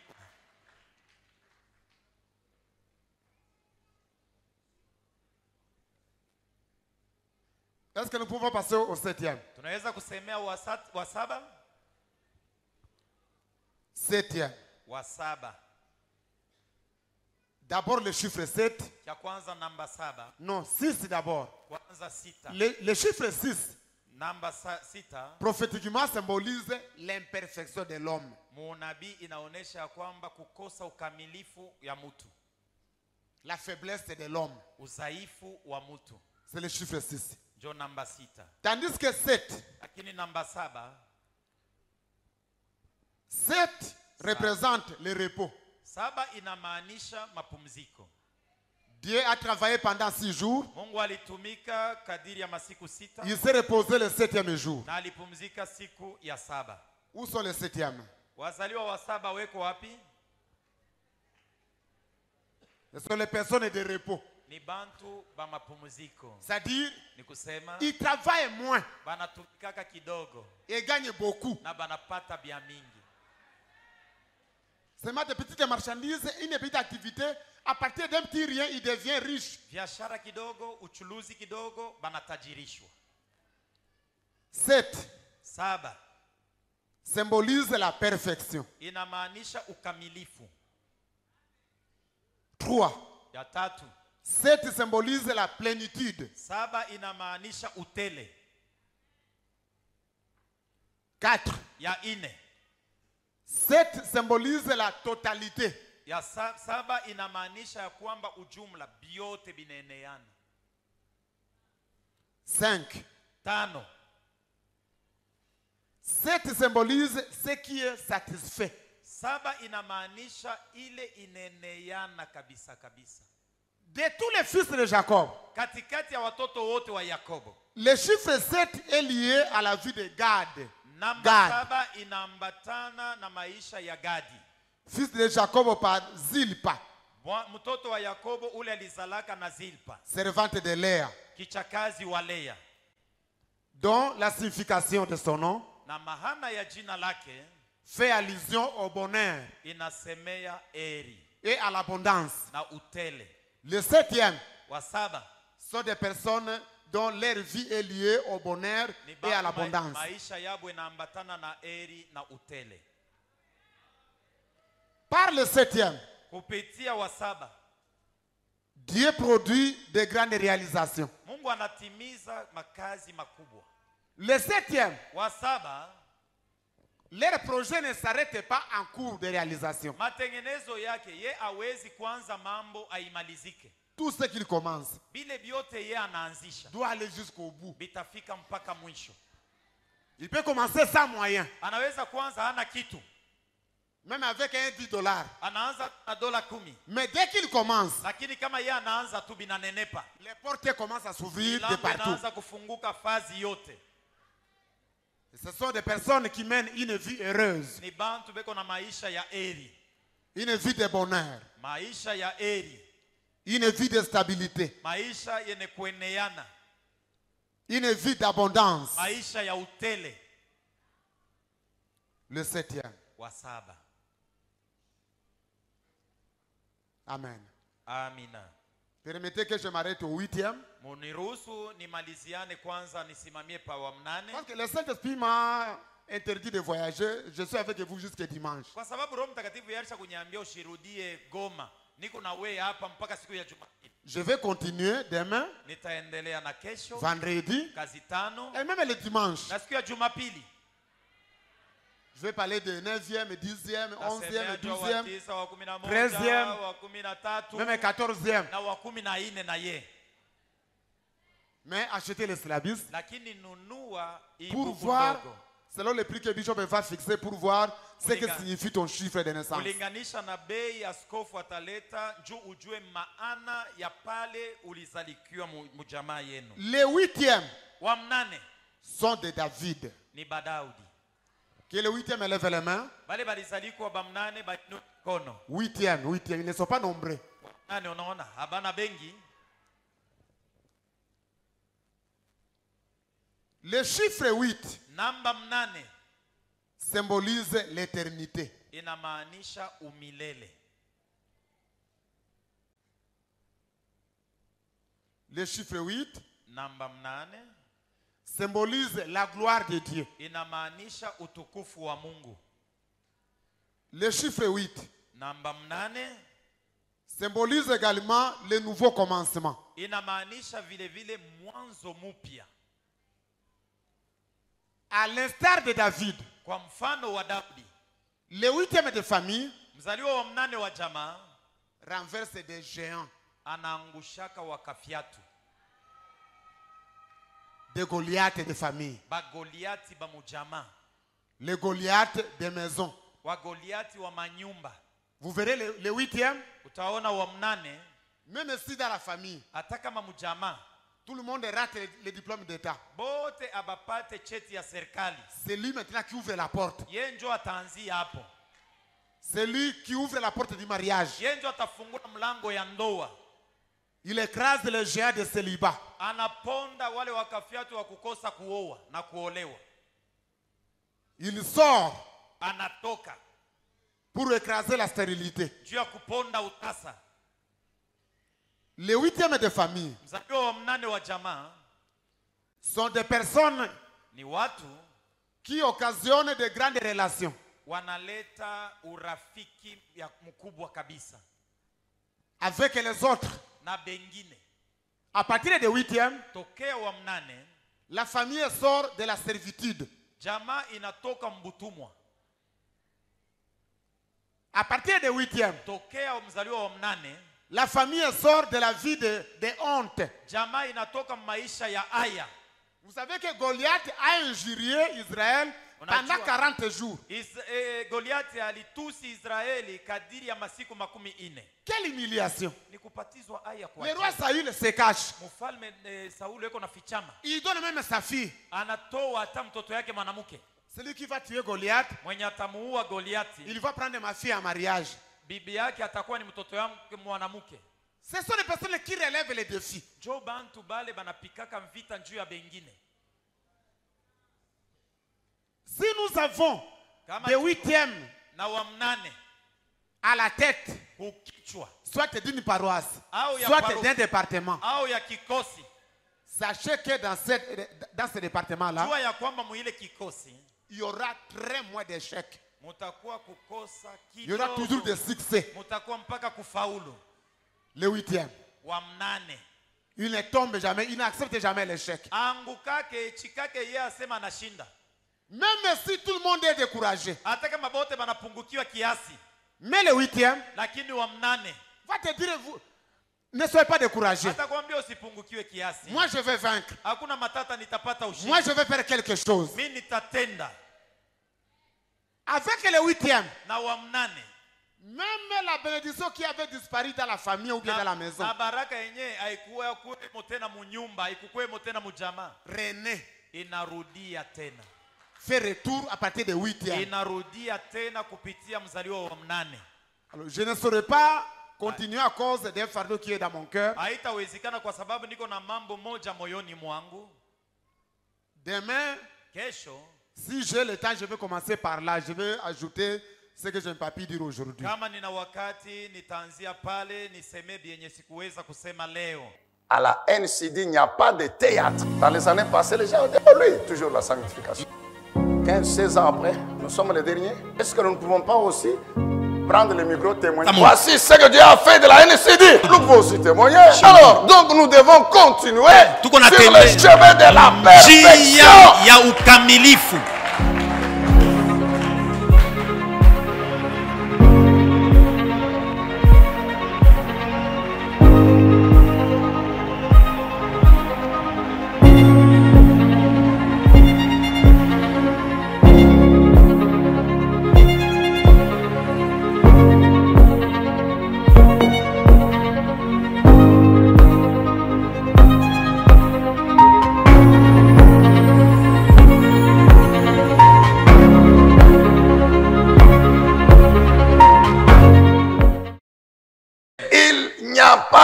Prophétie qui dépasse la parole de Dieu révélée dans la Bible. Hakuna matabiri yenye banaweza kutabiri inaweza kushinda neno la Mungu yenye kufunuliwa ndani ya Biblia. Qu'est-ce que toi qui te dis prophète, tu vas me dire aujourd'hui que Dieu ne m'a jamais dit, que Dieu n'a jamais fait dans les vies d'autres hommes dans la Bible. Écrit dans la Bible.